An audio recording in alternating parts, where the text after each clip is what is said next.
Captain James Reed looked out of the bridge window at the massive space station ahead. Nexus Station was bigger than any city on Earth. It spun slowly in space, its metal surface covered with lights that blinked like stars. Ships from different alien races moved around it like tiny fish around a whale. "Sir, we're getting the docking signal," said his pilot, Lieutenant Mike Torres. His voice was nervous. Everyone on the bridge felt the same way. This was humanity's first real meeting with aliens, and nobody knew what to expect. "Take us in slowly," Reed said. He straightened his uniform and tried to look calm. Behind him, Ambassador Lisa Park checked her notes one more time. She would do most of the talking once they got inside the station. The UES Prometheus moved toward the docking bay. It was Earth's best ship, but Reed knew it looked rough compared to the alien vessels around them. The human ship was made of thick steel plates welded together. It had big engines that burned chemical fuel. Pipes and wires ran along the outside of the hull. It looked like something built in a factory, not grown in a laboratory. The alien ships were different. They looked smooth and clean, like they were made from single pieces of crystal or metal. No visible engines, no rough edges, no signs of wear. They moved through space without any noise or fire coming from their backs. "Docking complete, sir," Torres reported. Reed stood up. "Remember, everyone, we're here to make friends and join their trade group. Be polite, be respectful, and don't touch anything unless they say it's okay." The airlock opened with a hiss. Reed stepped through first, followed by Ambassador Park and 4 other crew members. The inside of Nexus Station was amazing. The ceiling was so high that clouds could have formed up there. Strange plants grew in floating gardens. Beings that looked nothing like humans walked, floated, or slithered through wide corridors. A group of aliens waited for them near the docking area.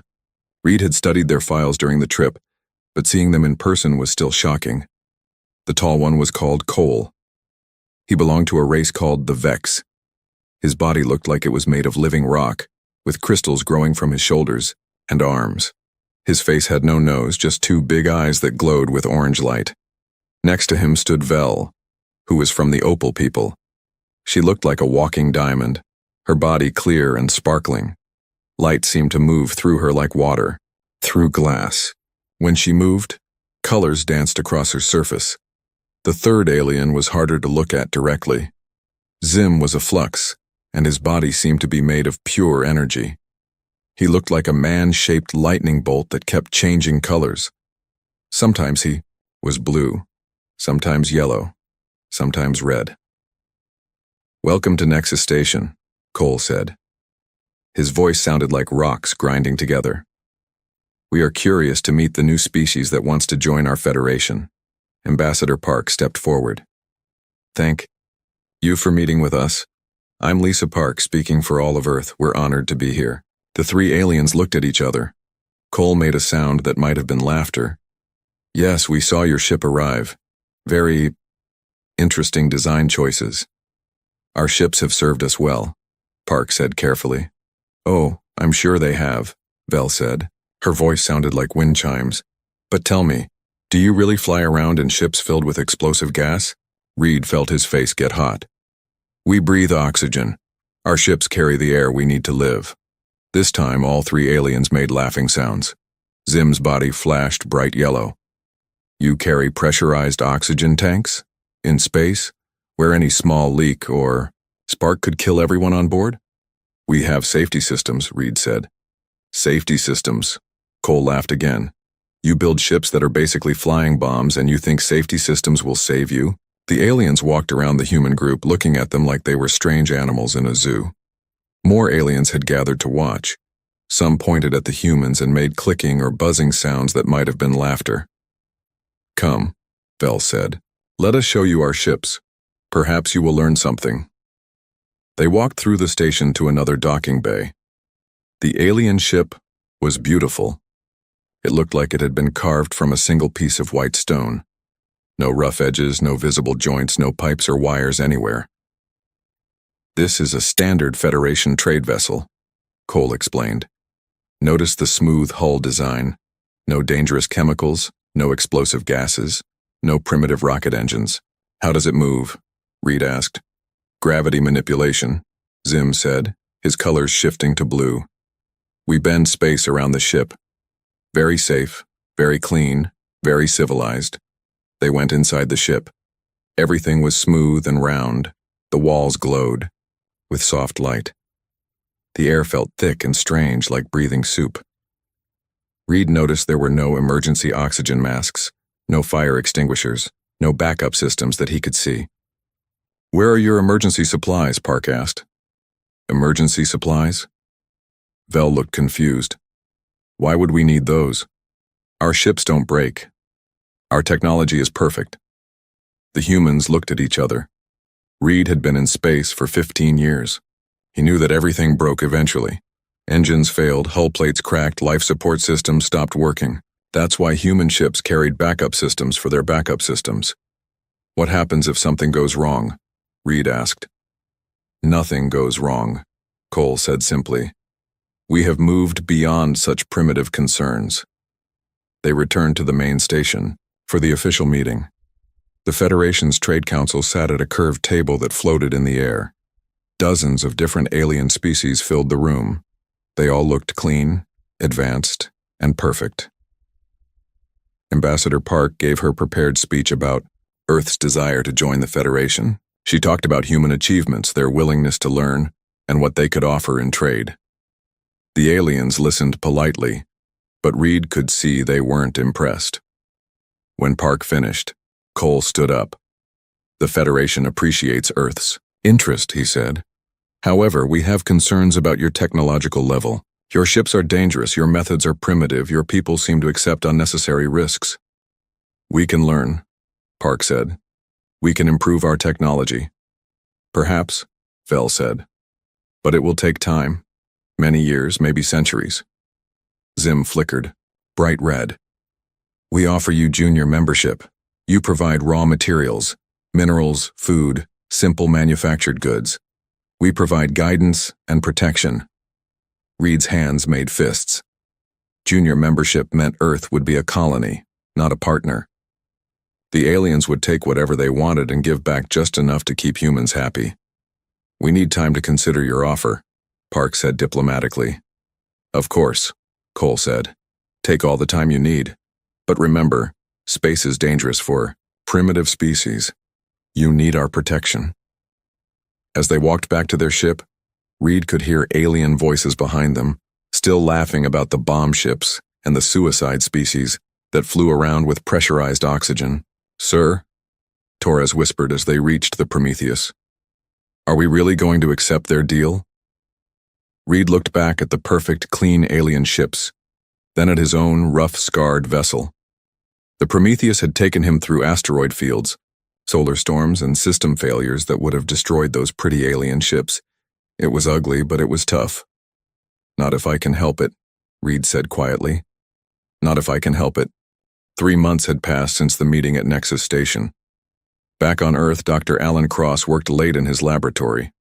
The room was filled with pieces of alien technology that the Federation had given to humanity as gifts. They called them samples, but Cross knew they were more like toys. Simple things meant to keep primitive humans busy. Cross picked up a small crystal device. It was supposed to be a basic power cell from an alien ship. He had been studying it for weeks, taking it apart piece by piece. What he found inside made him worried. Computer, record new log entry, he said to the air. Recording, came the computer's voice. The alien power cells are incredibly advanced, but they're also incredibly fragile. The crystal structure breaks apart if the temperature changes by more than 5 degrees.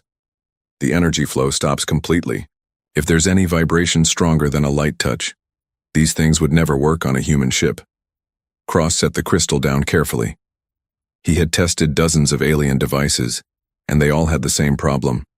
They were perfect, but only in perfect conditions. Any shock, any change, any stress at all, and they stopped working. He walked to his computer and pulled up the reports from Captain Reed's ship.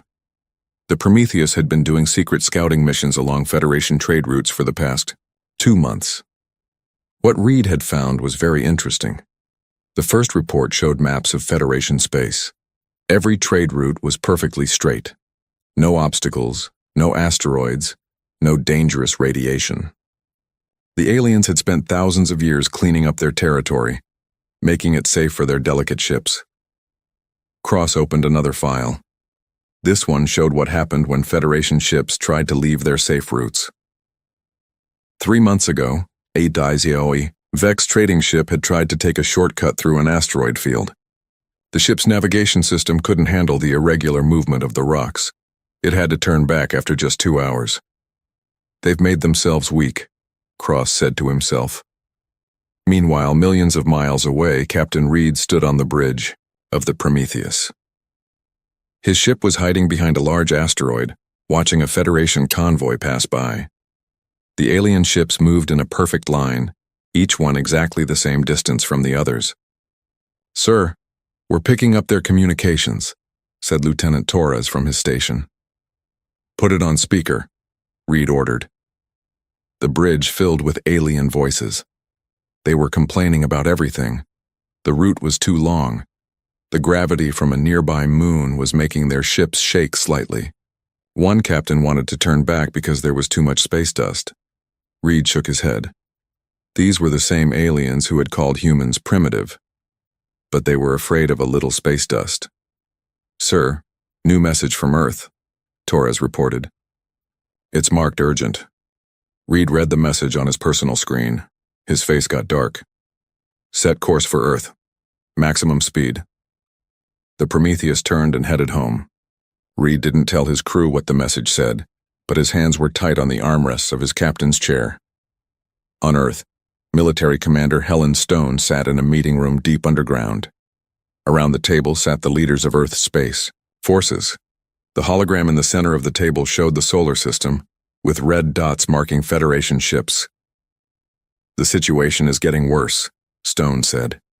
"Federation survey ships have been spotted around our moon. They're also scanning our asteroid belt and the moons of Jupiter." "Do they have permission for this?" asked General Tom Blake. "No.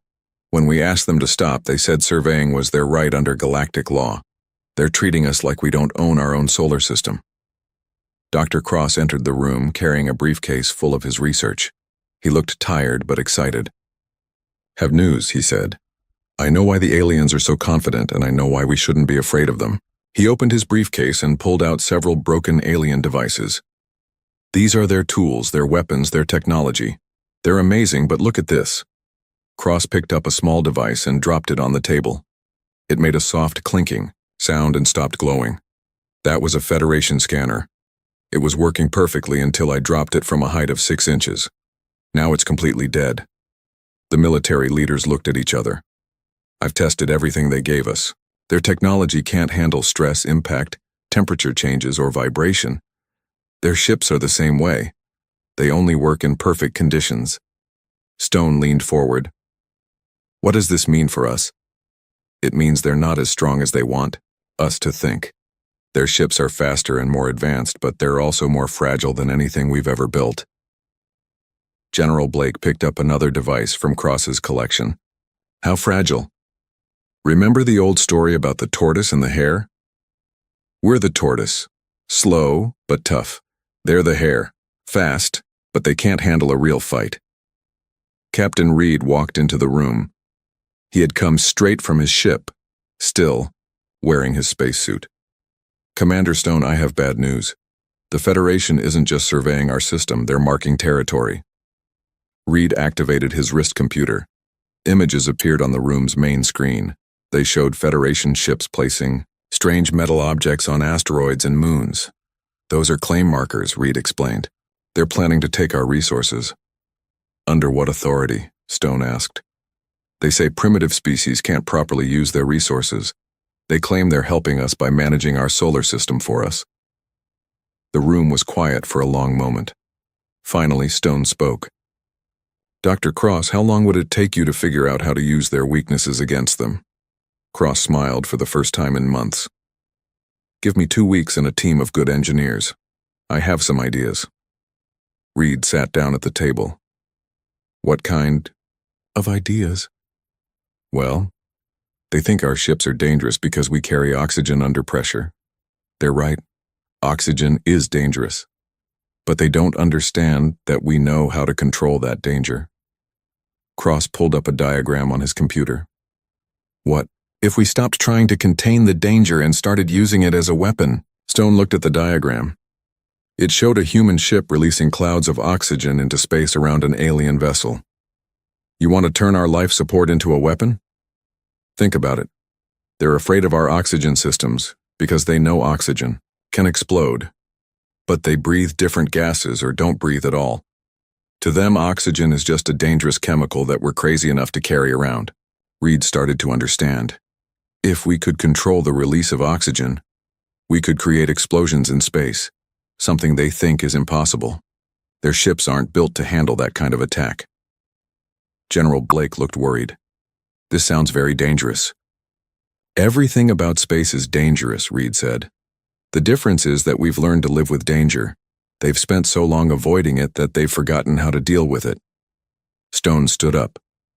Dr. Cross, you have your team and your 2 weeks.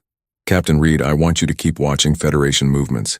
Everyone else, start preparing for the possibility that we might have to fight. As the meeting ended, Cross gathered his broken alien devices.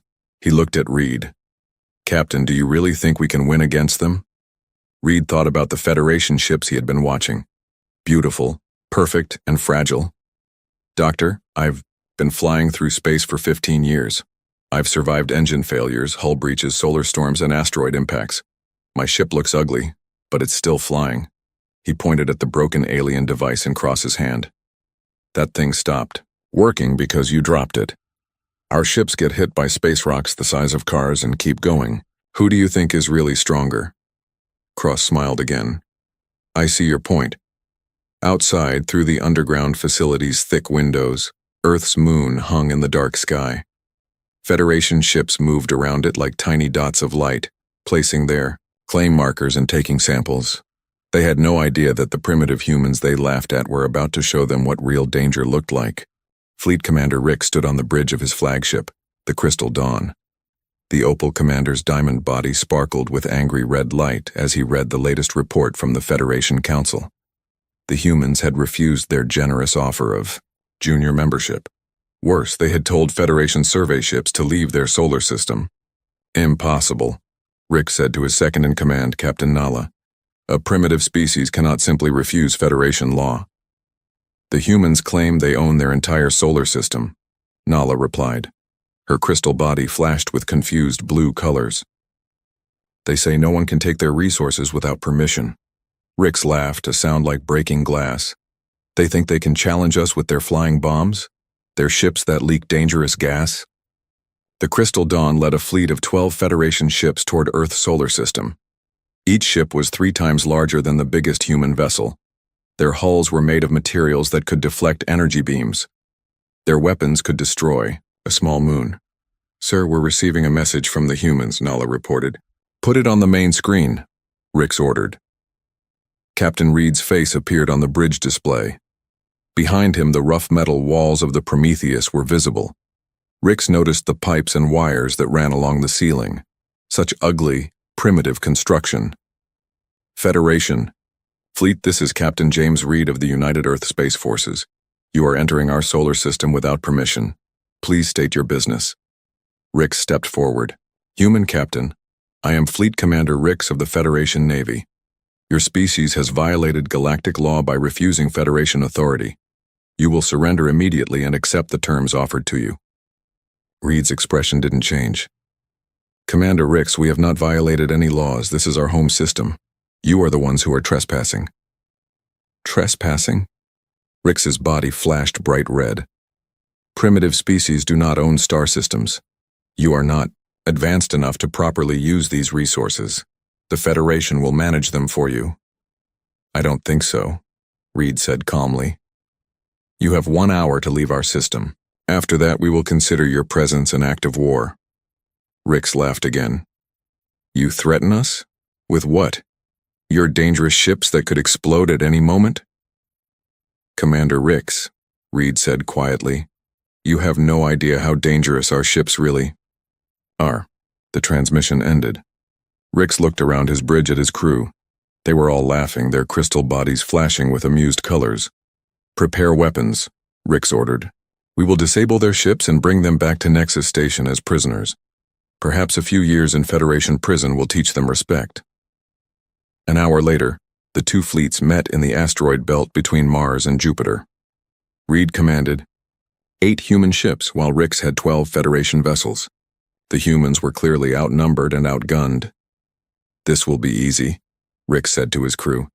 Their ships are half the size of ours, and they're held together with primitive metal welding. The Federation ships moved in perfect formation, their sleek hulls reflecting the light of the distant sun. They looked like a school of silver fish swimming through space. The human ships looked different. Their hulls were scarred and patched from years of flying through dangerous space. Antennas and sensor arrays stuck out from their sides. Warning lights blinked along their surfaces.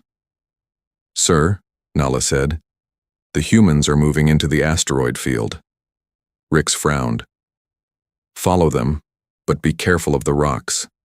The Federation ships tried to follow but immediately ran into problems. Their navigation systems were designed for clean, safe space. The irregular shapes and unpredictable movement of the asteroids confused their computers. Sir, navigation reports difficulty maintaining formation, Nala said. Then break formation. Surround the humans. The Federation ships spread out, trying to get around the asteroids. But wherever they went, the humans seemed to be already there, hiding behind rocks, using the asteroids as shields. Reed's voice came over the radio.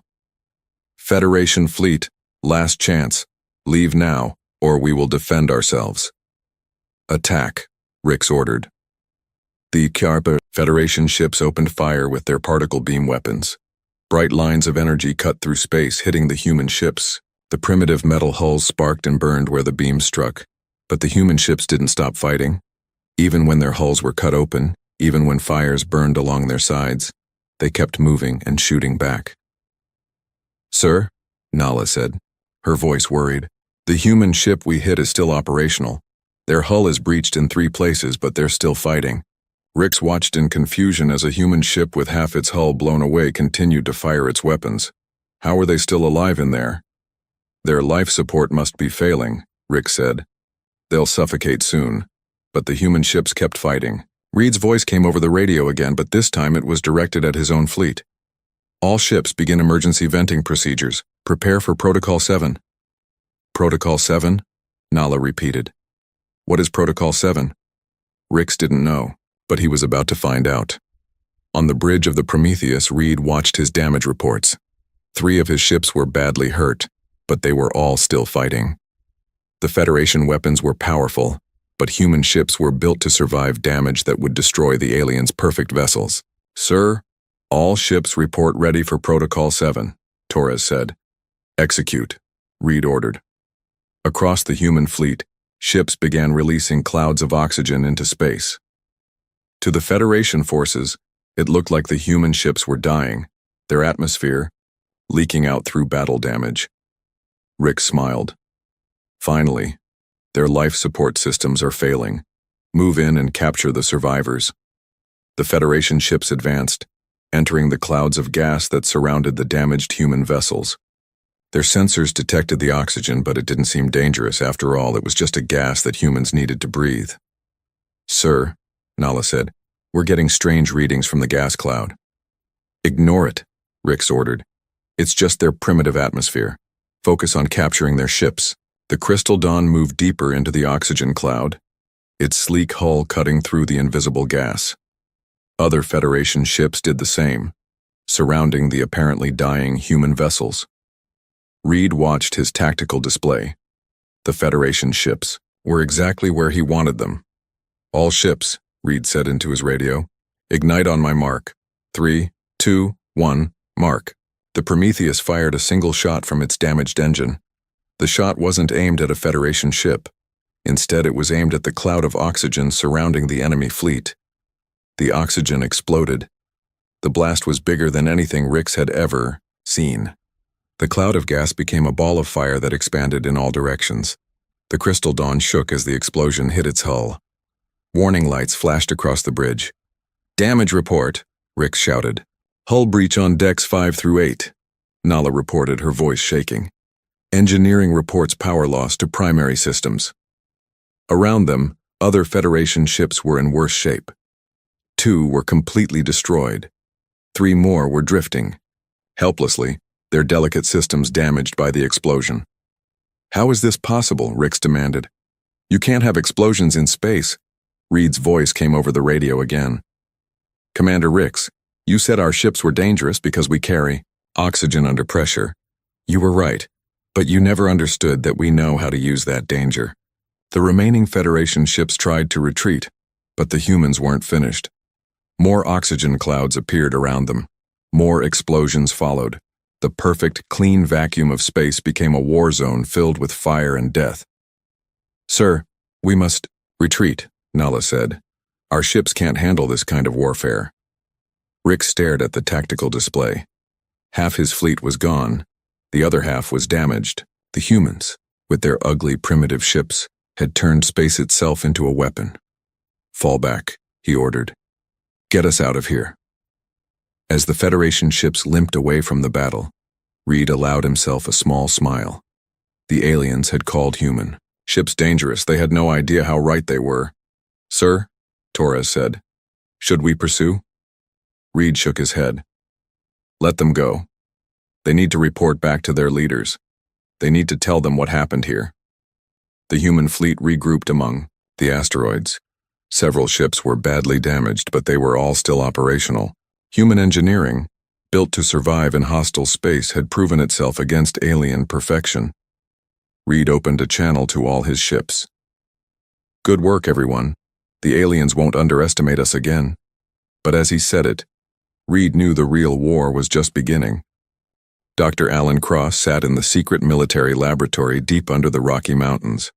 Around him, engineers worked day and night on what they called Project Firestorm.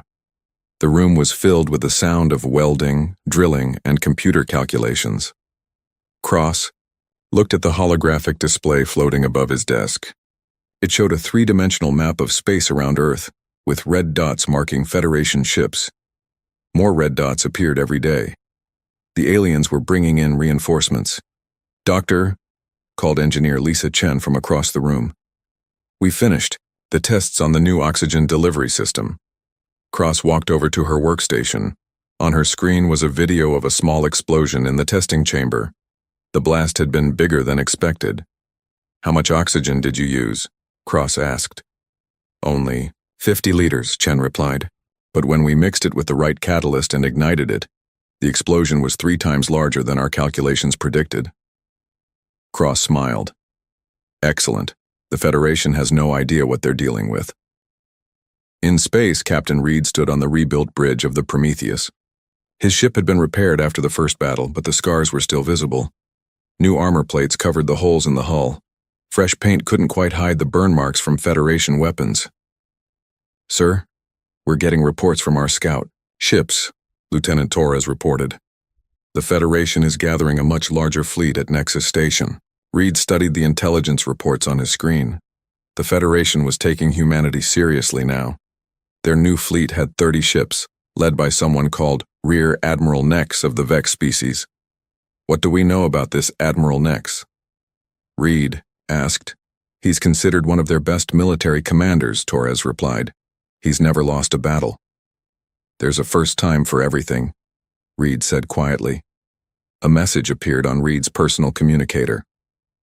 It was from Dr. Cross on Earth. Reed read it and smiled. "Torres, get me a secure channel to all ship commanders.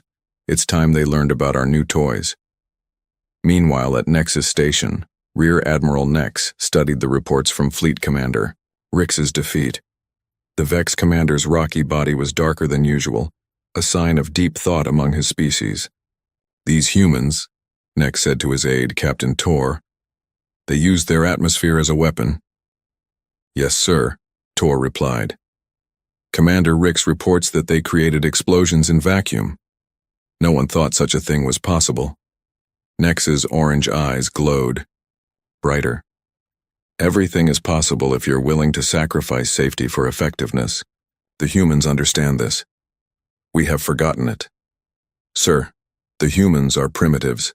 Their technology is thousands of years behind ours." Their technology is different from ours. Nex corrected.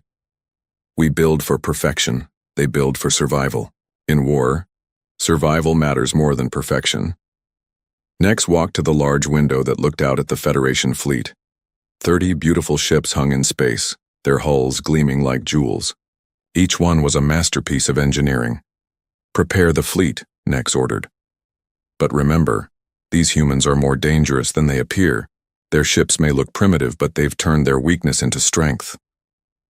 2 weeks later, the Federation fleet arrived at the edge of Earth's solar system. Nex had learned from Rix's mistakes. His ships stayed in formation, avoiding asteroid fields and other dangers.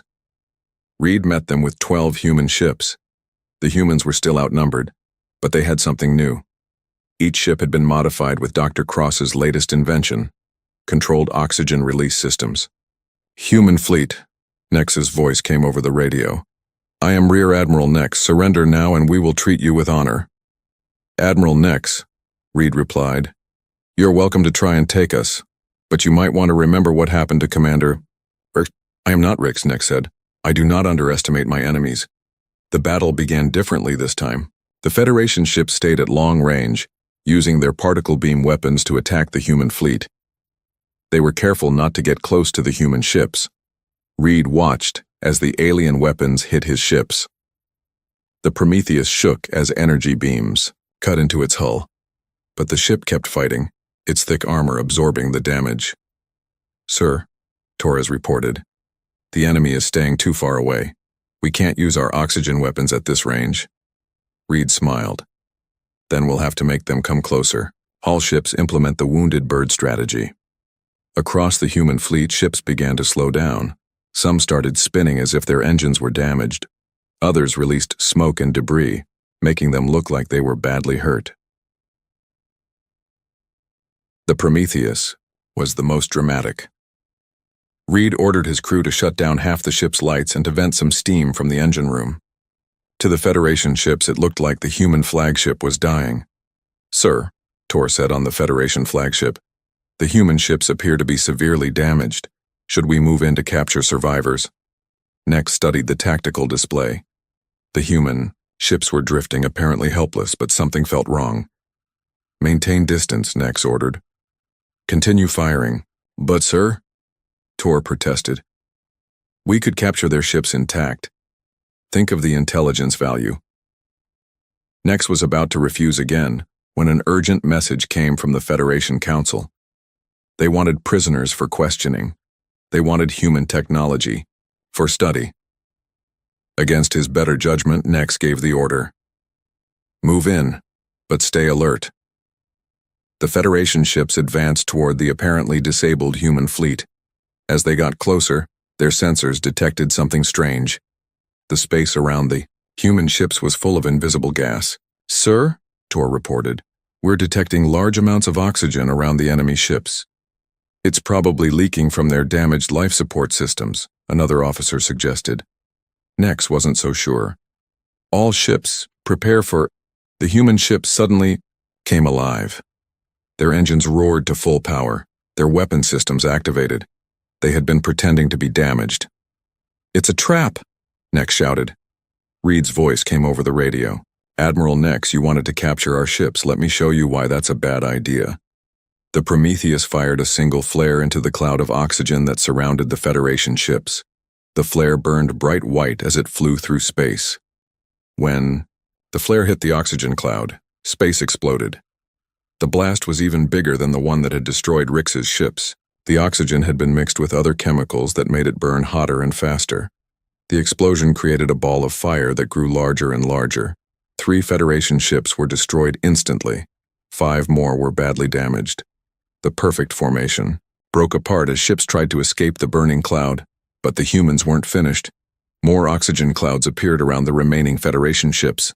More flares were fired. More explosions followed. Impossible, Tor shouted over the alarms. On the bridge. You can't have sustained combustion in vacuum. You can if you bring your own oxygen, Reed's voice replied calmly. Nex watched his fleet being destroyed by weapons that shouldn't exist. The humans had turned the basic chemistry of fire into a space weapon. They had made the vacuum of space. Burn. All ships retreat, Nex ordered. Emergency jump to hyperspace. The surviving Federation ships tried to escape, but their hyperspace engines needed time to charge. The human ships pressed their attack, releasing more oxygen clouds, creating more explosions. By the time the Federation ships finally jumped away, Nex had lost 20 of his 30 ships. The most powerful fleet in Federation history had been defeated by primitive humans using their own breath as a weapon. On the Prometheus, Reed surveyed the battlefield. Pieces of Federation ships drifted through space, their perfect hulls broken and burned. The human fleet had won a complete victory. "Sir," Torres said, "we're receiving a message from Earth. Dr. Cross wants to speak with you." Cross's face appeared on the screen. He looked tired but happy. "Captain Reed, how did the new weapons perform?" "Better than expected, Doctor. We destroyed most of their fleet." "Excellent. But I have news. Our spies report that the Federation Council is meeting an emergency session. They're calling humanity a threat to galactic peace." Reed nodded. "Let them. They started this war when they tried to take our system. Now they know the price of fighting humans." Cross leaned forward. "James, there's something else. The Federation is talking about bringing in their entire navy. Every ship they have." "How many ships is that?" "Over 1,000. Reed was quiet for a moment. Then he smiled. "Doctor, how much oxygen can we produce?" Cross understood immediately. "As much as we need, Captain. As much as we need." In the distance, Earth hung blue and white. Against the black of space, it looked peaceful, but Reed knew that was about to change. The Federation would come with everything they had.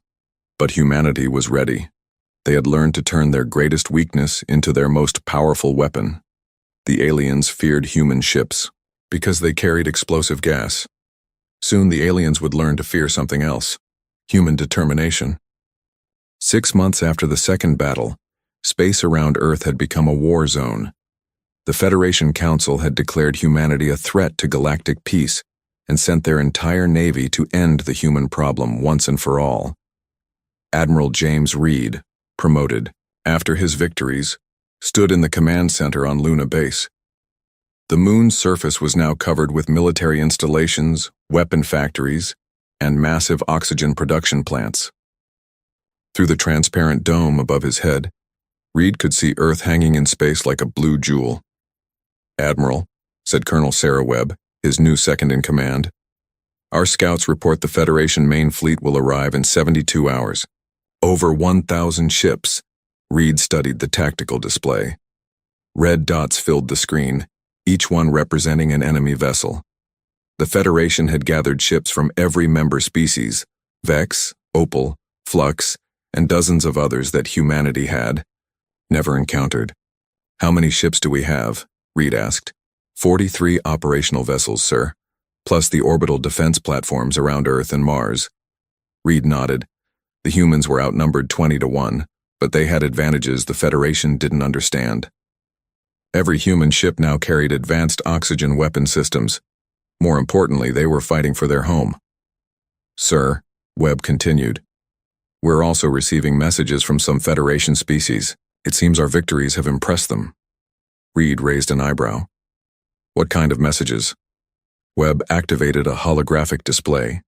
The image of a tall, thin alien appeared. Its skin was blue-green and covered with scales. When it spoke, its voice sounded like water flowing over rocks. "Greetings, humans," the alien said. "I am Ambassador Keth of the Aqua people. My species has watched your battles with interest. The Federation has ruled the galaxy for too long. Perhaps it is time for change." More messages followed. Species that had been forced into Federation membership were secretly offering support to humanity. They had grown tired of being controlled by the Vex, Opal, and Flux. Reed smiled grimly. "Webb, it seems we've started something bigger than a war. We've started a revolution." Meanwhile, at Nexus Station, Federation Trade Director Cole paced back and forth in the Emergency Council chamber. His rocky Vex body was darker than usual, showing his anger and fear. "How did this happen?" Cole demanded. "How did a primitive species defeat our finest fleets?" Fleet Admiral Zara of the Opal answered. her crystal body flashing with frustrated red light. They weaponized their own atmosphere. Our ships cannot defend against explosions in vacuum because we never thought such things were possible. Then, we adapt, said High Commander Flux Prime, the energy beings form crackling with yellow lightning. We build new shields, new weapons, new defenses. With what time? Cole asked. Our factories are designed for peaceful production. It would take years to convert them for military use. The humans are already building more ships, more weapons. Fleet Admiral Zara stood up. Then we overwhelm them with numbers. We bring every ship in the Federation. We destroy their homeworld if necessary. And then what? Asked a new voice. Everyone turned to see Rear Admiral Nex entering the chamber. The Vex commander had lost most of his fleet to human oxygen weapons, but he had survived to learn important lessons. Admiral Nex, Cole said, you should be preparing for the final assault. I should be warning you that this war cannot be won, Nex replied. Not the way we're fighting it. Explain, demanded Flux Prime. Nex activated a holographic display showing the recent battles. Look at our losses. In every engagement, we outnumbered the humans. In every engagement, they defeated us. Why? Because they cheat, Zara said angrily. They use impossible weapons. No, Nex said firmly. They win because they understand war better than we do. We fight with perfect ships designed for perfect conditions. They fight with tough ships designed to survive anything. Cole's orange eyes glowed brighter. What are you saying? I'm saying the humans have shown us what we've become. Soft, weak, dependent on perfection. We've forgotten that the universe is dangerous. The council chamber fell silent. For 1,000 years, the Federation had lived in peace and comfort. Their technology had made life safe and easy. They had forgotten how to fight, how to survive, how to adapt. It doesn't matter, Flux Prime finally said. We have 1,000 ships. They have less than 50. Numbers will win. 3 days later, the Federation's massive fleet arrived at the edge of Earth's solar system. Admiral Reed watched them approach from his flagship, the newly built UES Defiance. The ship was bigger than the old Prometheus, with thicker armor and more powerful oxygen weapon systems. Sir, Colonel Webb reported, enemy fleet is taking formation. They're staying well outside our weapon range. Reed smiled. They're learning, but they still don't understand. The Federation fleet spread out in a vast line stretching across millions of miles of space. They planned to attack from every direction at once, overwhelming the human defenses. All ships, Reed announced over the fleet channel, begin Operation Breath of Fire. Across the human fleet, ships began moving toward dangerous regions of space that the Federation avoided. Asteroid fields, radiation storms, the chaotic magnetic fields around Jupiter, places where only human ships could operate safely. The Federation fleet tried to follow, but their delicate ships couldn't handle the harsh conditions. Navigation systems failed in the magnetic storms. Hull plating cracked in the radiation. Ships collided with asteroids their sensors couldn't track properly. What are they doing? Fleet Admiral Zara demanded from her flagship. They're using the environment as a weapon, Nex replied from his position in the fleet. They're fighting in conditions where only they can survive. Reed's voice came over the radio, broadcast to the entire Federation fleet. Federation commanders, you called our ships dangerous. You were right. But you never understood that we're not dangerous because we're primitive. We're dangerous because we're not afraid. The human ships emerged from asteroid fields and radiation, storms like ghosts, releasing massive clouds of oxygen around the struggling Federation vessels. The clouds were bigger than ever before, enriched with new chemicals that Dr. Cross had developed. When the clouds ignited, entire sections of the Federation fleet disappeared in explosions that lit up space like new stars. But something unexpected happened. As the battle raged, some Federation ships stopped fighting. Instead of attacking, they began broadcasting surrender signals. Admiral Reed, came a transmission. This is Captain Vell of the Opal cruiser Bright Star. My crew refuses to continue this war. We request permission to surrender. More ships followed. Crews that had grown sick of Federation control saw humanity's victory as a chance for freedom. The Federation fleet began to break apart as species that had been forced into membership switched sides or simply fled. Fleet Admiral Zara found herself commanding fewer than half her original ships. The rest had been destroyed, had surrendered, or had abandoned the battle.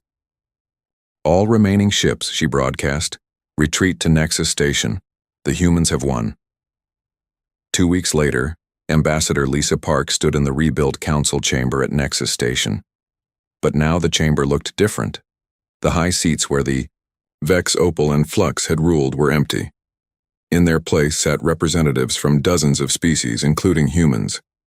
Trade Director Cole, his power broken, sat at a small table with the other former rulers. His rocky body had turned gray, the color of defeat among his people. "The Galactic Federation is dissolved," Park announced. "In its place, we establish the Galactic Alliance, a partnership of equals, not rulers and subjects." Rear Admiral Nex, who had requested to join the human fleet, stood up. "The humans have taught us that strength comes not from perfection, but from the courage to face danger. They have shown us what we forgot, that the universe belongs to those brave enough to explore it." Park nodded. "The galaxy is dangerous, it always has been, but humans have learned to live with danger, to use it, to turn it into strength. We invite all species to learn this lesson with us." Dr. Cross, now Director of Alliance Technology, activated a holographic display. It showed the galaxy with new trade routes marked in blue, routes that passed through regions previously considered too dangerous for Federation ships. "These are the new frontiers," Cross announced. "Nebulae rich with rare elements, star systems beyond the old safe zones, entire sectors of space that the Federation never dared explore." Captain Reed, now Fleet Admiral of the Alliance Navy, stood up. "The Federation called us primitive because we carried oxygen in our ships. They were wrong. We weren't primitive. We were prepared. Prepared for the dangers of space, prepared to fight when necessary, prepared to explore where others feared. To go." He gestured toward the large window that showed the stars beyond Nexus Station. "The galaxy is vast and dangerous, but it belongs to those brave enough to claim it. The Federation tried to make space safe by avoiding its dangers. We've learned to make space safe by mastering those dangers." 1 year later, human ships could be found in the farthest reaches of the galaxy, exploring regions that had never been mapped. They were no longer alone. Dozens of species had learned to build tougher ships, to embrace necessary risks, to live as explorers, rather than stay safe in perfect bubbles. The aliens had laughed at humanity's dangerous ships filled with explosive oxygen. Now they understood that those same ships had carried something more dangerous than oxygen, the human spirit of exploration and the courage to face any challenge. In the end, the galaxy belonged not to those with the most advanced technology, but to those brave enough to use it in the most dangerous places. And humans, with their willingness to fly through vacuum in ships full of pressurized gas, had proven they were the bravest of all. The war was over. The real adventure was just beginning. Captain Marcus Cole wiped the sweat from his forehead as he stared at the sensor readings. Something was wrong. Very wrong. "Captain, we're picking up a distress signal," said Tom, his engineer. The young man's voice shook slightly. "It's coming, from Sector 7G. Marcus felt his blood turn cold. Sector 7G was forbidden space. Every pilot in the galaxy knew to stay away from that area. It was where that thing lived. "Are you sure?" Marcus asked, hoping Tom had made a mistake. "Yes, sir. The signal is weak, but clear. Someone is calling for help." Marcus looked around his small ship. The Lucky Strike was old but reliable. His crew was good: Tom the engineer, Lisa the pilot, and Jake the gunner. They had been working together for 3 years, salvaging old ships and making an honest living. But Sector 7G was different. That was where the Void Reaper drifted through space, like a ghost. Everyone in the galaxy had heard stories about the Void Reaper. It was a massive warship, bigger than most space stations. For 3,000 years it had been floating through space, empty of crew but still very much alive. Its weapons still worked. Its engine still moved it from place to place. And worst of all, it killed anyone who came too close. The ship was like a legend now. Parents told stories about it to scare their children. Pilots used it as a warning tale. "Don't be curious about everything," they would say, "or you'll end up like the crew of the Void Reaper." Many species had tried to board the ship over the centuries. The bird-like Avirans sent their best warriors. The crystal beings of Nexus Prime sent their smartest scientists. The warrior race of Korath sent an entire battle fleet. None of them ever came back. The ship would let them get close sometimes. It would scan them with strange beams of light. Then, without warning, it would open fire with weapons that could crack planets. The lucky ones died quickly. The unlucky ones had time to send out screaming radio messages before the end came. "What should we do, Captain?" Lisa asked from the pilot's seat. She was a good pilot, maybe the best Marcus had ever worked with, but even she looked scared now. Marcus thought about it. The smart thing would be to ignore the distress signal, pretend they never heard it, turn around and fly away as fast as possible. That's what any reasonable person would do. But Marcus had never been completely reasonable. That's why he was out here in the first place, looking for salvage in dangerous places where others were afraid to go. "How many people do you think are calling for help?" he asked. Tom checked his instruments. "The signal is too weak to tell. Could be one person. Could be 100. And how long before they die if no one helps them? Hard to say, maybe a few hours, maybe less." Marcus closed his eyes. He thought about his sister back on Earth. She always said he was too kind for his own good. "You'll get yourself killed trying to help strangers," she would tell him. Maybe she was right. But he also thought about all the times someone had helped him when he was in trouble. The time his ship broke down near Titan and a passing freighter gave him fuel. The time he got sick on Mars and a doctor treated him for free. The time he was young and stupid and crashed his first ship, and an old salvage captain taught him how to fix it. "We're going to help," Marcus said finally. His crew looked at him like he had lost his mind. "Captain," Jake said slowly, "that's the Void Reaper's territory. Nothing good ever happens there." "I know what's there," Marcus replied. "But someone is dying and we're the only ship close enough to help." "Sir, with respect, helping people is good," Tom said. "But dying is bad, and everyone who goes near that ship dies." Marcus understood their fear. He was scared too. His hands were shaking, and his mouth felt dry, but he had made his decision. "Here's what we'll do," he said. "We'll go in slow and careful. We'll find whoever is sending the distress signal. We'll help them if we can, and if we see the Void Reaper, we'll run away as fast as possible." "And if the Void Reaper sees us first?" Lisa asked. Marcus didn't have a good answer for that. "Then we'll figure something out." The crew didn't look happy, but they trusted their captain. They had been through dangerous situations before. Marcus had always brought them home safe. "Set course for Sector 7G, Marcus ordered. "But keep the engines ready for emergency jump. The moment I say run, we run." The Lucky Strike changed direction and headed toward forbidden space. As they flew, Marcus told his crew everything he knew about the Void Reaper. The ship was huge, over 1 kilometer long. It was shaped like a knife, sharp and deadly. Its hull was black as space itself, making it hard to see until it was too late. Strange lights moved along its surface like glowing veins. No one knew where it came from. Some people said it was built by an ancient race that died out long ago. Others said it was from another dimension. A few crazy scientists claimed it was from the future, sent back in time for some unknown purpose. What everyone agreed on was that the ship was intelligent. It didn't just shoot randomly. It seemed to think, to plan, to choose its targets carefully. It would study approaching ships before deciding whether to destroy them. Sometimes it would let small, harmless vessels pass by.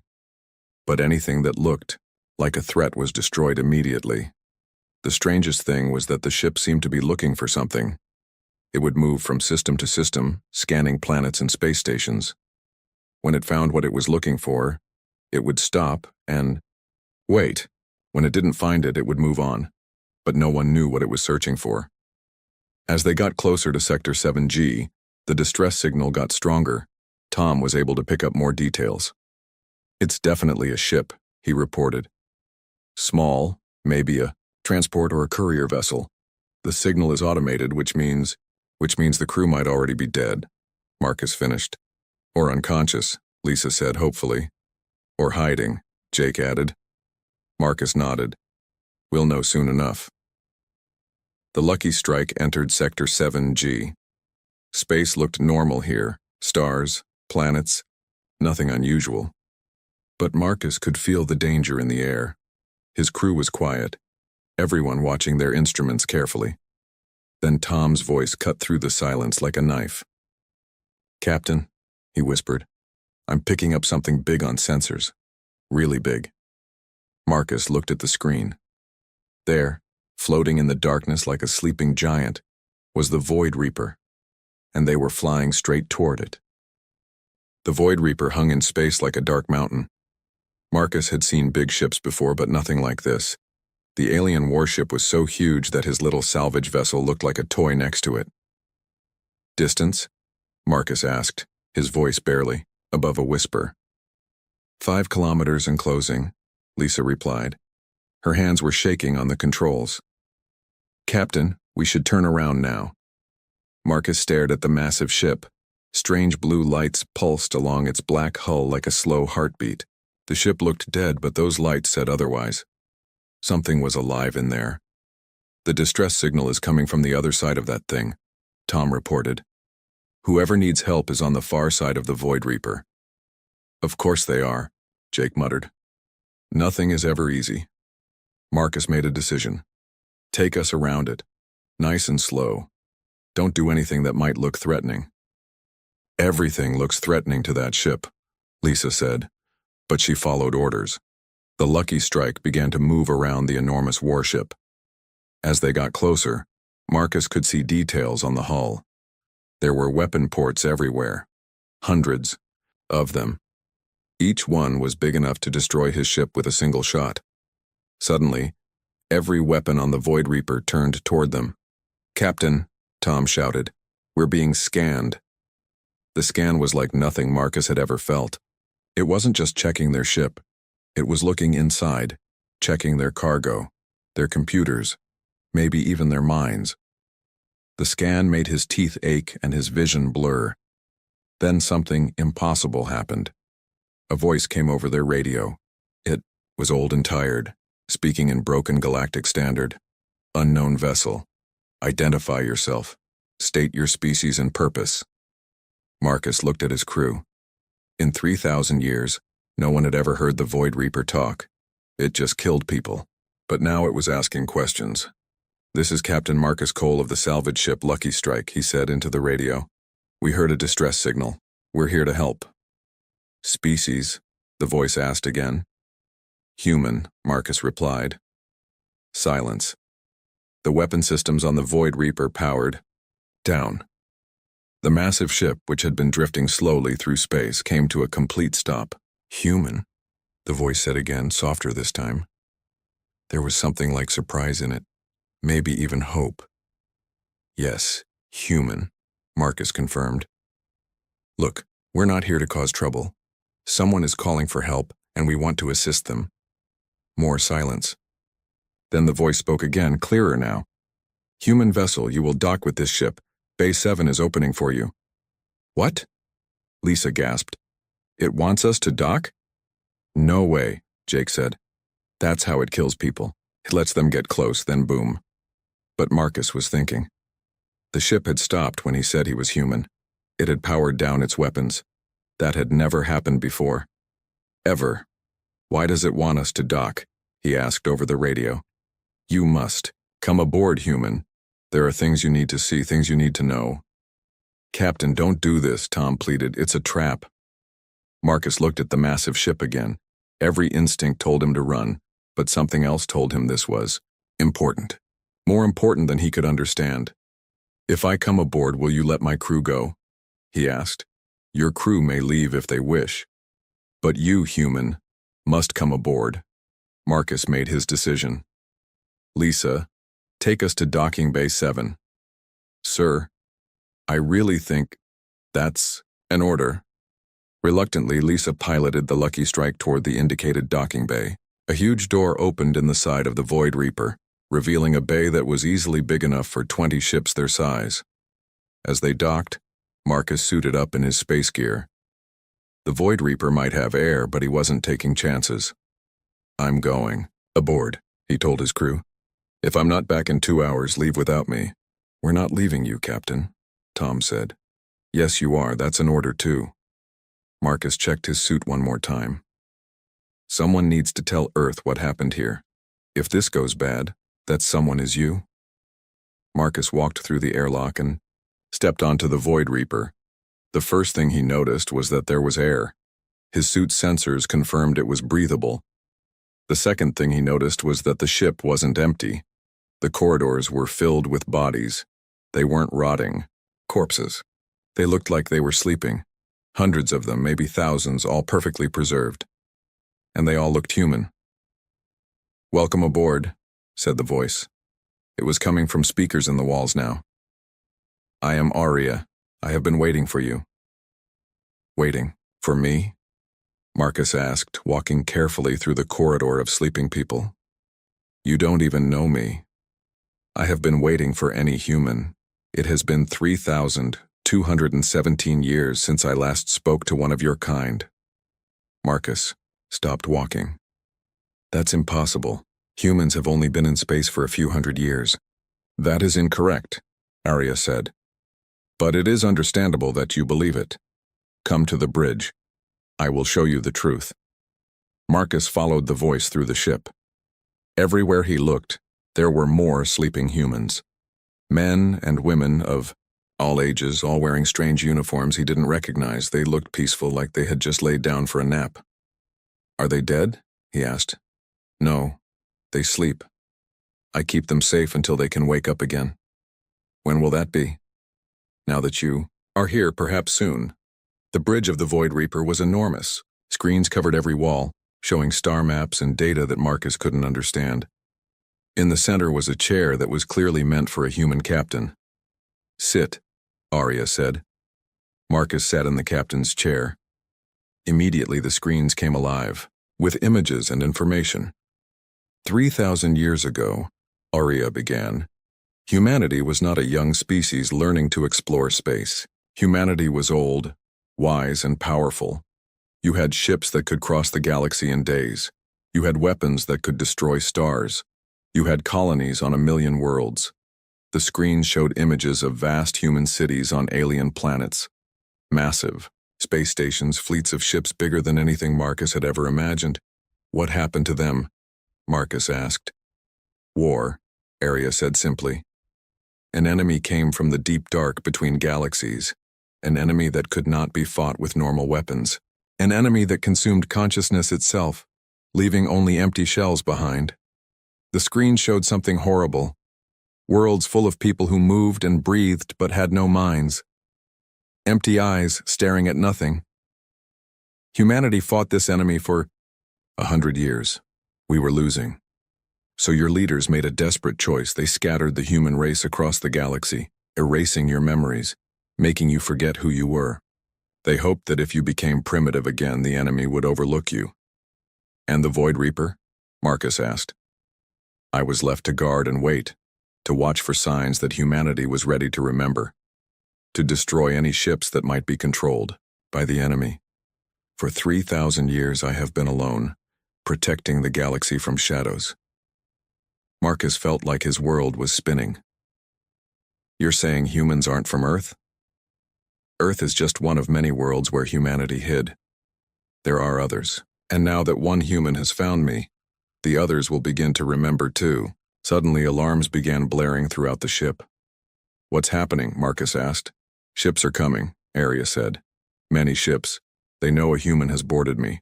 They know what that means. What does it mean? It means the war is about to begin. Again. On the screens, Marcus could see dozens of alien warships approaching. They were from different species, but they were all heading toward the Void Reaper with weapons charged. Why are they coming? Marcus asked. Because, Arya said. Some of them remember the old war too, and they remember that when humans awaken, the galaxy changes forever. How long until those ships reach us? Marcus asked, watching the alien fleet on the screens. 12 minutes, Arya replied. They are moving fast and their weapons are charged.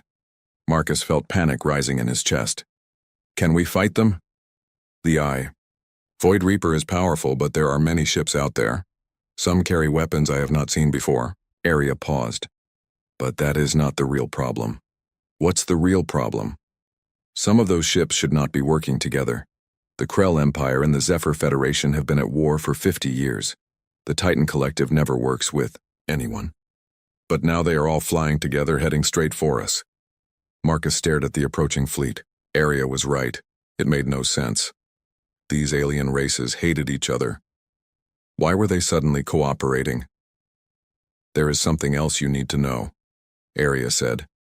Something I discovered while you were on your way here. I scanned your ship's computer, logs, and checked the galactic news networks. What did you find? Strange reports from Earth, people acting differently, leaders making unusual decisions, scientists forgetting their own research. It is subtle, but the pattern is clear. Marcus felt cold. What kind of pattern? The same pattern I saw 3,000 years ago, just before the Great War began. Arya's voice became darker. The silence has found Earth. The silence? That is what we called the enemy. It does not have a real name because it is not truly alive. It is hunger given form. It feeds on consciousness, on the spark that makes thinking beings who they are. When it takes someone, they look the same, act mostly the same, but the real person is gone. The screen showed images from Earth's news broadcasts. Marcus saw familiar faces, politicians, scientists, celebrities. They looked normal, but something in their eyes was wrong, empty. How many? Marcus whispered. Unknown. The silence works slowly, carefully. It takes key people first, leaders, decision makers, those with influence. By the time anyone notices, it is often too late. Marcus thought about his sister on Earth. Was she still herself? Or was she gone, replaced by something wearing her face? We have to warn them, he said. Warning will not help. The silence has had 3,000 years to learn and plan. It knows how to hide, how to spread without being detected. Your people will not believe the warnings until it is too late. Then what do? We wake up, Arya said simply. The screens changed, showing the sleeping humans throughout the ship. Marcus could see them more clearly now. They weren't just sleeping. They were connected to machines, wires running from their heads to computers in the walls. They are not dead and they are not truly asleep, Arya explained. They are waiting. Their bodies rest while their minds are stored safely in my memory banks. When the time comes, they will return to fight again. When is the time? Now. The moment you stepped aboard this ship, the waiting ended. You are the key, Marcus Cole. You are the first human to find us, which means humanity is ready to remember. Marcus felt overwhelmed. I'm just a salvage captain. I'm nobody special. You are wrong. Do you know why you were able to board this ship when thousands of others could not? Because I'm human? No. Because you chose to answer a distress call, even when you knew it was dangerous. Because you put other people's lives before your own safety. That is what makes humans special. That is why the silence fears you. The approaching fleet was getting closer. Marcus could see individual ships, now massive warships bristling with weapons. Tell me about this enemy, Marcus said. How do we fight something that steals minds? Arya's voice became grim. The silence comes from the void between galaxies. It is old, older than most stars. It travels from galaxy to galaxy, consuming every thinking species it finds. When it finishes with one galaxy, it moves to the next. How many galaxies has it destroyed? Unknown. But 3,000 years ago, it came to ours. It started small, taking a few individuals here and there. By the time we realized what was happening, it had control of entire worlds. The screens showed the ancient war. Marcus saw human ships fighting alongside aliens against an enemy that looked like empty space itself. Darkness that moved and thought and consumed everything it touched. Why couldn't you defeat it? Because it learns. Every mind it takes makes it smarter, more dangerous. It knows how each species thinks, how they fight, what they fear. By the end, it knew us better than we knew ourselves. But you said humans were different. Yes. Humans were the only species the silence could not fully understand. Your minds work in ways that confuse it. You make choices that seem illogical, but turn out to be correct. You sacrifice yourselves for strangers. You keep fighting even when victory seems impossible. Marcus thought about his decision to answer the distress call. Arya was right. It hadn't been logical. It had been dangerous, maybe stupid, but it had been the right thing to do. So what happened? Why did humanity hide instead of fight? Because we were losing anyway. The silence had control of too many species, too many resources. Even human unpredictability was not enough. So your leaders made the hardest choice possible. The screen showed human ships scattering across the galaxy, landing on primitive worlds, using strange technology to erase their own memories. They made humanity forget itself to save the galaxy. The plan was simple. If humans became primitive, non-threatening, the silence would ignore them and move on to other galaxies. And it worked? For 3,000 years, yes. The silence finished consuming the other advanced species and left this galaxy, searching for new prey. But now it has returned, and it has found humans again. Marcus understood now.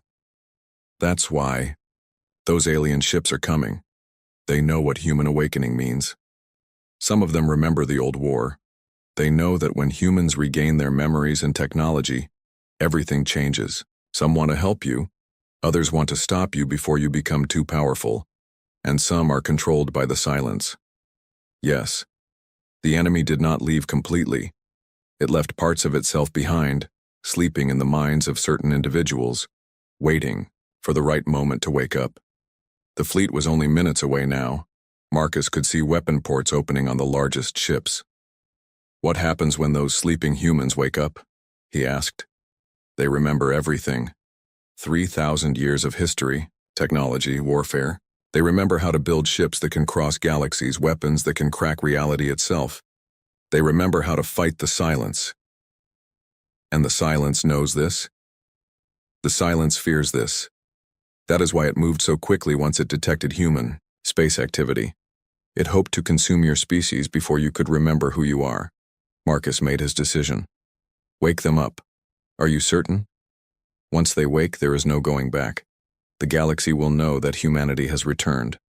The war will begin again. Marcus thought about Earth, about his sister, about all the humans who had no idea what was coming for them. He thought about the empty eyes he had seen in the news broadcasts, the people who looked alive but were already gone. Wake them up, he said again. Arya's voice filled with something that sounded like relief. Beginning awakening sequence. Estimated. Time to full consciousness. 30 minutes. Throughout the ship, the sleeping humans began to stir. Machines disconnected, eyelids fluttered open, and 3,000 years of waiting came to an end. Marcus, Arya said, there is one more thing you should know. What? You are not the only human out here. I have been monitoring space communications. Other humans have been asking questions, investigating strange phenomena, making discoveries. The awakening has already begun on other worlds. Marcus felt a spark of hope. How many? Unknown. But enough. When word spreads that the Void Reaper has been boarded by a human, they will come. Ships will launch from hidden bases across the galaxy. Humans who thought they were alone will realize they are part of something much larger. The first of the awakened crew members walked onto the bridge. She was a tall woman with silver hair and eyes that held 3 millennia of memory. Captain, she said to Marcus, I am Admiral Kate Ross, former commander of the Human Defense Fleet. Thank you for waking us up. You're welcome, Marcus said, though he wasn't sure what he had gotten himself into. Admiral Ross looked at the approaching alien fleet on the screens. Hostile contacts incoming. Are we ready for battle? All weapons are online, Area reported. But I must warn you, some of those ships have technology I do not recognize. The Admiral smiled, and it was not a nice smile. Then it's time they remembered why the galaxy used to fear humanity. The first shots were fired by the alien fleet. The war had begun. The first enemy missiles struck the Void Reaper's shields, lighting up space with brilliant explosions. Marcus gripped his chair as the massive ship shook.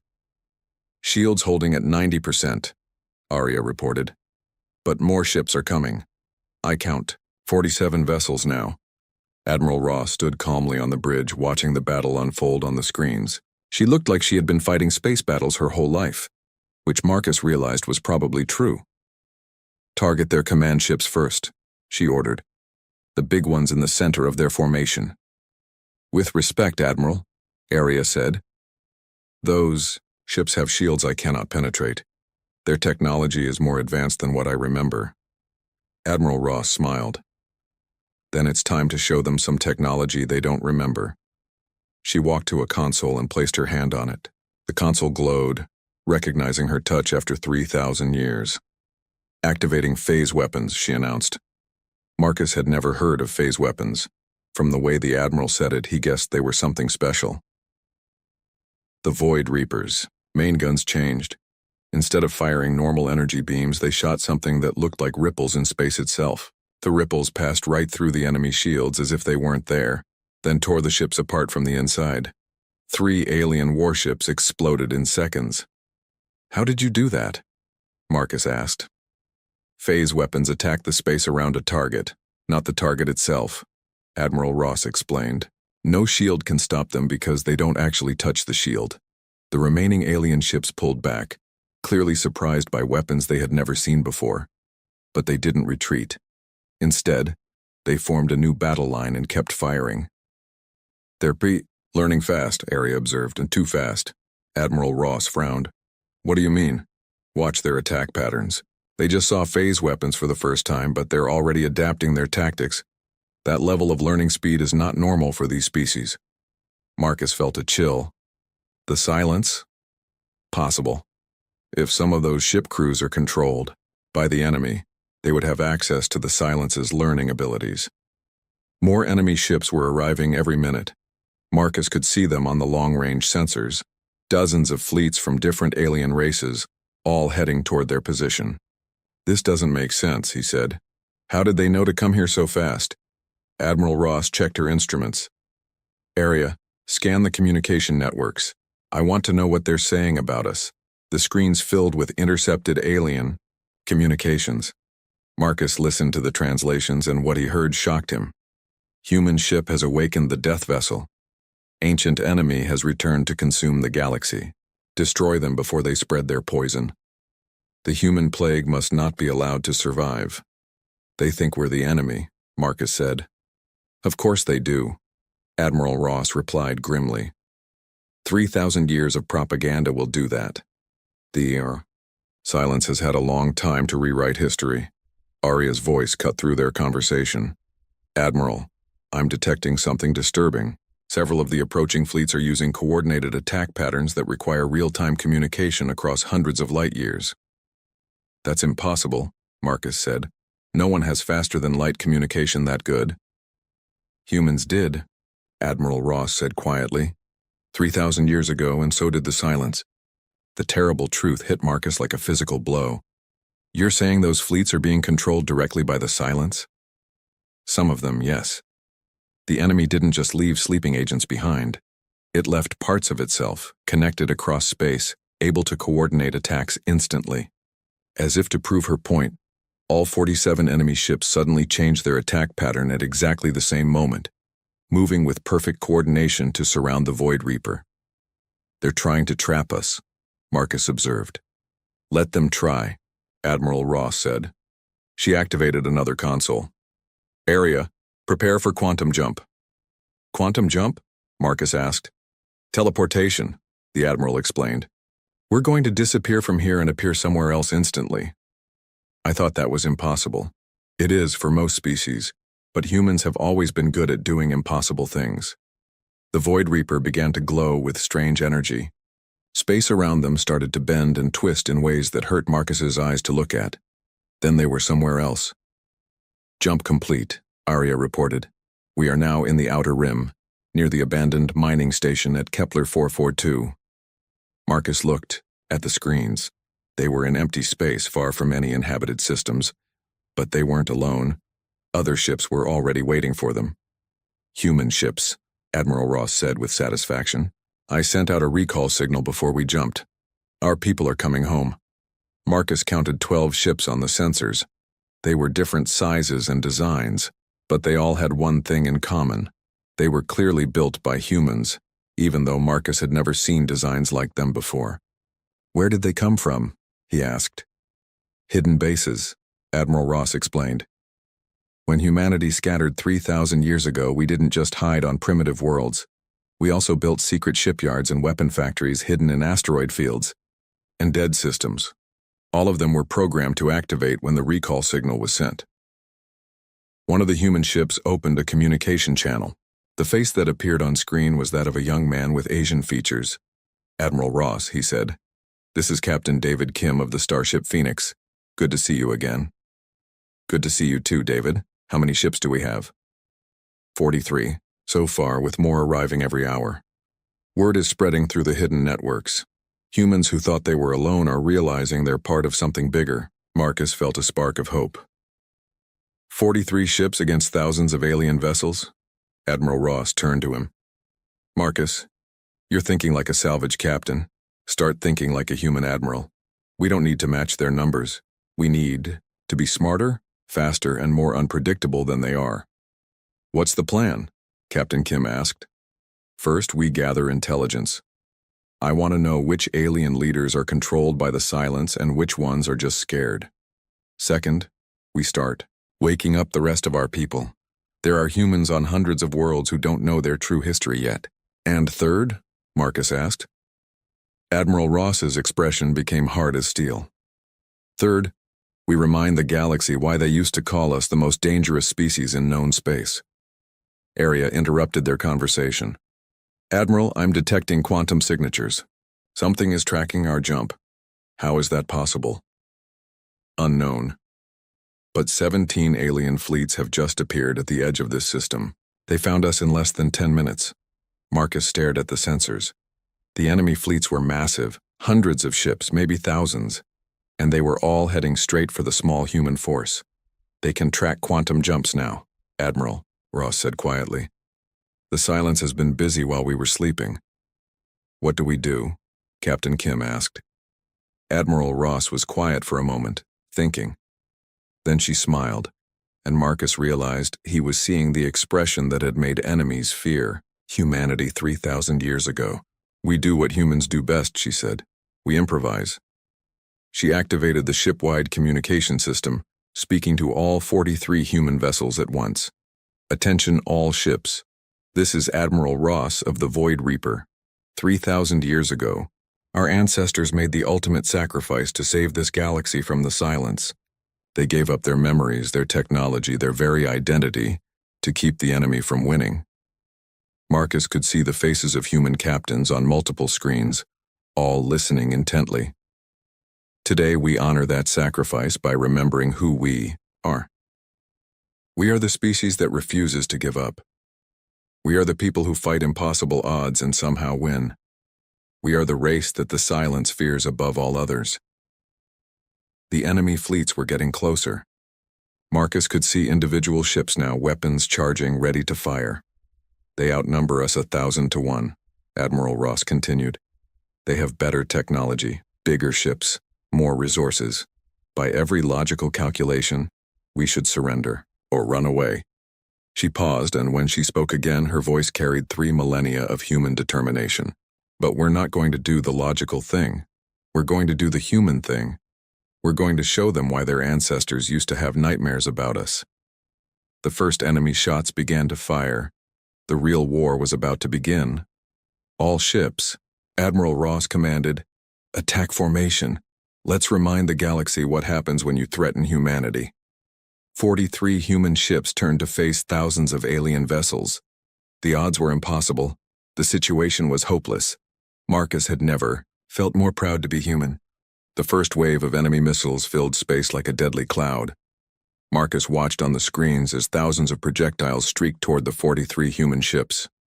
"All ships, activate reality shields," Admiral Ross commanded. Marcus had never heard of reality shields, but he was learning that humanity had many secrets. Around each human ship, space itself seemed to bend and twist. The enemy missiles struck the shields and simply disappeared, as if they had never existed. "Impossible," came a transmission from one of the alien fleet commanders. "No technology can do that." Admiral Ross smiled. "Captain Kim, please educate our guests about human ingenuity." The Phoenix fired a single shot at the largest alien battleship. The shot wasn't a beam or a missile. It was something that looked like a small star. When it hit the battleship's shields, both the shields and the ship behind them turned to dust. "Nova cannons," Admiral Ross explained to Marcus. "They fire compressed stellar matter. The impact creates a miniature supernova. More alien ships moved to attack, but the human vessels scattered in all directions, moving in patterns that seemed random but were clearly coordinated." Marcus realized they were using three-dimensional tactics, treating space like an ocean with currents and depths. "They can't predict our movements," he observed. "That's the point," Admiral Ross said. "Human tactical thinking evolved from hunting and survival. We learned to be unpredictable because predictable hunters starve. But even with their advanced weapons and tactics, the humans were still vastly outnumbered. For every alien ship they destroyed, 10 more took its place." "Admiral," Captain Kim reported, "we're taking heavy damage. The Aurora and Starfire have lost main engines." "How many enemy ships are left?" Admiral Ross asked. "Over 800 and more arriving every minute." Marcus felt despair creeping in. They were fighting bravely, but mathematics was mathematics. 43 ships couldn't beat thousands, no matter how advanced they were. Then Arya made an announcement that changed everything. "Admiral, I'm detecting quantum signatures across the galaxy. Multiple signatures, hundreds of them." "More enemy reinforcements?" Marcus asked. "No," Admiral Ross said, her face lighting up with hope. "Our reinforcements." The screens showed space, around distant stars beginning to ripple. Ships were arriving via quantum jump, but these weren't alien vessels. They were human ships, emerging from hidden bases that had been sleeping for 3,000 years. "This is Captain Elena Vasquez of the battleship Defiance," came a transmission from the Vega system. "We received the awakening signal. Human Defense Fleet is reporting for duty." "Captain Robert Chen here, commanding the carrier Victory," came another voice from near Proxima Centauri. "We have 30 fighter squadrons ready for deployment." More voices joined in from across the galaxy. Captains who had been awakened by the recall signal. Crews who had spent millennia in stasis. Ships that had been waiting for this moment since before recorded history began. Captain James Wright, Vengeance, reporting from the Outer Rim. Captain Maria Santos, Freedom, standing by from Sector 12. Captain Alex Thompson, Justice, ready for orders from the Frontier Zone. Marcus listened in amazement as dozens, then hundreds of human ships reported in. Each one had been hidden away, waiting for the day when humanity would remember itself. "How many ships do we have now?" he asked. "Still counting," Admiral Ross said, but she was smiling. "But it looks like about 600 vessels, with more awakening every hour." The alien fleets had noticed the new arrivals too. Their formations began to shift, spreading out to face threats from multiple directions. But something else was happening. Some of the alien ships were breaking away from their fleets and heading for empty space. "They're running," Marcus said. "The smart ones are." Admiral Ross agreed. "The ones who remember the old war know what happens when humanity fights back in force." But not all the aliens were retreating. The ships controlled by the Silence continued to attack, their crews no longer thinking for themselves. These vessels fought with perfect coordination but without creativity or adaptability. "Focus fire on the Silence-controlled ships," Admiral Ross ordered. "Let the others retreat if they want to." The battle spread across multiple star systems as human ships engaged alien fleets wherever they found them. Marcus watched the tactical displays, seeing patterns emerge. The human ships worked together like a single organism, each captain knowing instinctively what the others needed. It's like they've been fighting together for years, he said. In a way they have, Admiral Ross explained. Every human ship carries a copy of our collective tactical memory. When one captain learns something new, all the others learn it too. A new transmission came in, but this one was different. It wasn't from a ship. It was from a planet. This is Colony Director Sam Parker speaking from New Terra in the Kepler 186 system. We've received the awakening signal. Our entire population is remembering. We have orbital defense platforms coming online and a ground-based fleet launching in 6 hours. More planetary colonies began reporting in. Human settlements that had appeared to be simple farming worlds suddenly revealed themselves as fortress planets with hidden military installations. The scope of this is incredible, Marcus said. How many humans are out there? We scattered far and wide, Admiral Ross said. The exact number was never recorded. Even I don't know how many colonies we established. The tide of battle was turning. What had started as impossible odds was becoming an even fight, then tilting in humanity's favor. The alien fleets that were still fighting began to pull back, regrouping around key systems. But the silence wasn't finished. A new type of ship appeared on the sensors, massive vessels that didn't match any known alien design. They were dark, angular, and seemed to absorb light rather than reflect it. Silence ships, Admiral Ross said grimly. I was wondering when they would show themselves. The dark ships didn't use conventional weapons. Instead, they projected fields of nothingness that simply deleted whatever they touched. A human frigate caught in one of these fields vanished completely, as if it had never existed. How do we fight those? Marcus asked. With the one weapon the silence fears most, Admiral Ross said. She activated a new console. All ships, prepare for Final Gambit Protocol. What's Final Gambit Protocol? Watch and learn. Every human ship in the galaxy began to glow with the same strange energy Marcus had seen when they quantum jumped. But instead of disappearing, they stayed where they were, building up power. We're linking every human ship into a single network, Admiral Ross explained. Every weapon, every shield, every mind working as one. The energy buildup was incredible. Space itself began to vibrate with the power being generated. The silence ships seemed to sense the danger and began to retreat. But it was too late. Fire, Admiral Ross commanded. Every human ship fired simultaneously. Not at individual targets, but at space itself. The combined energy of 600 human vessels created something that had never been seen before, a wave of pure consciousness that spread out from each ship like ripples in a pond. When the wave hit the silence ships, they simply stopped. The darkness that surrounded them flickered and died. For the first time in galactic history, the silence had been forced to retreat. What did we do? Marcus asked. We reminded the universe what consciousness really means. Admiral Ross said, the silence feeds on minds, but it can't understand them. When faced with the concentrated will of an entire species working together, it has no choice but to flee. Across the galaxy, alien fleets were surrendering or retreating. The controlled ships went dead in space as the silence abandoned them. For the first time in 3,000 years, the galaxy was free. But Marcus knew this was just the beginning. The silence would regroup, learn from this defeat, and come back stronger. The real war was yet to come. What happens now? He asked. Admiral Ross looked out at the stars where human ships were patrolling and human colonies were awakening to their true heritage. Now we rebuild, she said. We prepare, and we make sure that when the silence returns, we're ready for it.